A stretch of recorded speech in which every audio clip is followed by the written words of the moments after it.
good night of Shabbos. This is Parshas PHARAOH, Parshas Vayakel Pkudei. We're coming to the end of the Hebrew month of Adar, and next week, next Shabbos, we begin the month of Nisan, which is the month of redemption, the month in which Passover occurs. And so we're getting down to the process of preparing for Pesach. One of the interesting facets of Pesach is that Moshe Rabbeinu, Moses, had to speak to the children of Israel as well as speaking to Pharaoh. The question is, why did Moshe Rabbeinu, why did Moses have to speak to the children of Israel? Why wouldn't it have been enough for Moshe to speak to Pharaoh, warn him, beat him with the 10 plagues, and then when he agrees to let the people out, take the people out? What's the problem? Why must you speak to the people first? And so this lies at the core of every spiritual and physical struggle. It isn't enough that the limitations that have been placed upon people are removed. You have to inspire the people to the goal that you wish to set for them. In order for the people to become redeemed, to become free, they must first believe that they deserve to be free, and believe that God will set them free. And only then is it appropriate for God to punish Pharaoh. As long as the people of Israel believed that they deserved to be slaves, and that there was no purpose to their lives other than to be in Egypt, and they dreamed about becoming masters of Egypt, but they dreamed about becoming Egyptians. As long as their dreams are limited by the images of the Egyptians, and they have no dreams for Bnei Yisrael, for what it is to be a Jew, a son of Abraham, Isaac, and Jacob, or a daughter, then there really can be no redemption. In order to become free, you have to believe, and in your mind you have to become free. It's not enough to be unshackled. You have to be unshackled in your brain. You have to have the belief and the feeling in your heart that this is where you belong and this is what you're supposed to be doing.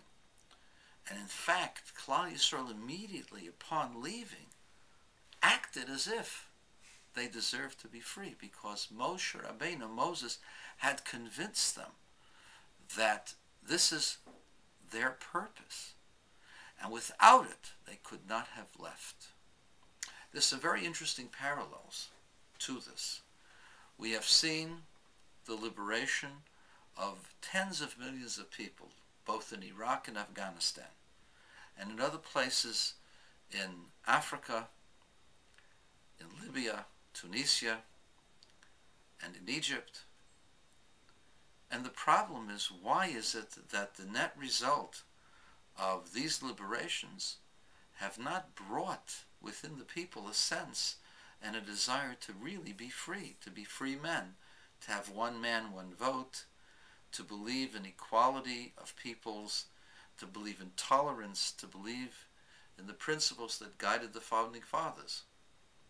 And the answer is, we didn't educate the people before we went in and created their freedoms.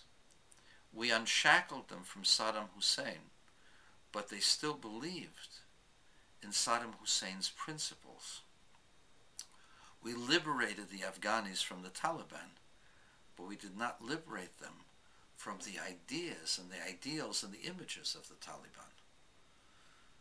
In order to have people become free, they have to want to become free and to believe that they can become free. And become free based upon the true principles of freedom not just the removal of some tyrant. And that's the problem that we have with nation building. We're faced with terrible things with Saddam, with the Assad government in Syria. And there are arguments to the right and to the left. We have to do something to intervene. But we don't have to bring down the Assad government until we know that there are people who believe that they should be free and will be free. Otherwise, they'll be the same as Assad, except that they will have replaced one tyrant with another who may be even worse than Assad. That's the unfortunate reality that we're facing in nation building, that we haven't built the conscience of the nation. We haven't worked on their collective image and idealism. They don't stand for the American ideal, and that's why it has failed. It will fail in Iraq just as it has failed in Afghanistan, because as long as one man, one vote is not believed in, irrespective of the person's political or spiritual orientation, if they don't believe in that, they will never, ever embrace freedom. They will embrace a tyrannical regime, because in their minds, they themselves are tyrants. And that's what happened with the people of Israel. They had to believe that they were God's nation, that they belonged to themselves, that they did not belong in Egypt with Egyptian culture, that they had a higher purpose and a higher culture, and could only fulfill that culture in the Holy Land, in Eretz Yisrael.